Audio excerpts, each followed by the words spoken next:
Hey guys, for this video, I'll teach you how to combine PDF files on your iPhone. With this tutorial, you're going to be able to add a mix of PDF files into one. So let's get started. The first step is opening Safari or any other browser that you have. In my case, I'm using Opera GX. So open it and then you're going to want to search merge multiple PDF into one. And as you can see, the very first thing that you can see is this link right here. So tap on that and it's gonna ask you to select files.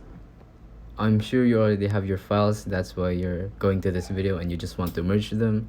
But if you don't, you're gonna need your files first. So let's tap on select files and it will take us to our files app. So just tap on the PDFs that you want to merge and you're done. Simple as that. If you think this video was helpful, please consider liking, subscribing, and hitting the notification bell. If you have any questions, feel free to comment down below.